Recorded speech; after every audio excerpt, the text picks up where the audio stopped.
Hello, welcome to Aisha's voice. കാപ്പി കുടിക്കാൻ പറ്റിയ ഏറ്റവും നല്ല സമയം ഏതാണെന്നറിയാമോ? ഉച്ചയ്ക്ക് 2 മണിയാണത്രേ. ഇതൊന്നും ഞാൻ പറയുന്നതല്ല കേട്ടോ, പഠനങ്ങൾ തെളിയിച്ചിട്ടുള്ളതാണ്. ലോകത്ത് ഏറ്റവും അധികം കോഫി കുടിക്കുന്നത് IT മേഖലയിലും ടെക്നിക്കൽ മേഖലയിലും ഒക്കെ വർക്ക് ചെയ്യുന്നവരാണത്രേ. ദിവസവും കോഫി കുടിക്കുന്ന ഒരാൾക്ക് ആ സമയമാകുമ്പോൾ അത് കിട്ടാതെ വരുമ്പോൾ ഒരു വല്ലാത്ത ഫ്രസ്ട്രേഷൻ അനുഭവപ്പെടാറുണ്ട് അല്ലേ? സത്യത്തിൽ കാപ്പിക്കുടി മനുഷ്യർക്ക് വലിയ തോതിൽ അഡിക്ഷൻ ആവാറുണ്ട്. മനുഷ്യർക്ക് മാത്രമാണോ കോഫി ലഹരിയാവാറുള്ളത്? അല്ല, മറ്റു ചില ജീവികൾക്കും കോഫി ലഹരിയാവാറുണ്ട്. അതിൽ എടുത്തു പറയേണ്ടവരാണ് തേനീച്ചകൾ. തേനീച്ചകൾ കാപ്പിപ്പൂവിൽ നിന്നും തേൻ കഴിക്കുന്നതിനോടൊപ്പം തന്നെ ചെറിയ തോതിൽ കഫീൻ എന്ന രാസവസ്തു അവരുടെ ശരീരത്തിലെത്തുന്നു. കഫീൻ അവരുടെ എനർജി ബൂസ്റ്റ് ചെയ്യാൻ സഹായിക്കുന്നു.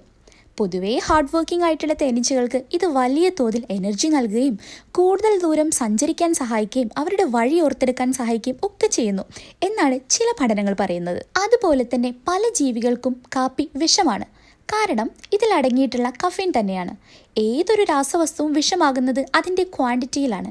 മനുഷ്യർക്ക് കാപ്പി വിഷമാകണമെങ്കിൽ ഏകദേശം ഒരു 100 കപ്പ് കാപ്പി ഒരുമിച്ച് കഴിക്കണം. അധികമായാൽ അമൃതും വിഷം എന്നാണല്ലോ. സദാസമയം കോഫി കുടിച്ചുകൊണ്ടിരിക്കുന്ന നിങ്ങളുടെ ചങ്കിനെ ഇതിലൊന്ന് മെൻഷൻ ചെയ്യണേ. ഗൈസ്, നിങ്ങളൊരു കാര്യം ശ്രദ്ധിച്ചിട്ടുണ്ടോ?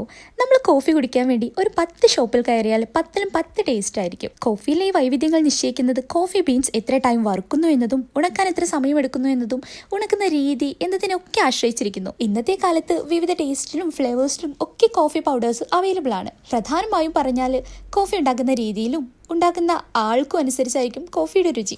Guys, let me ask you something. Are you a good coffee maker? Comment below.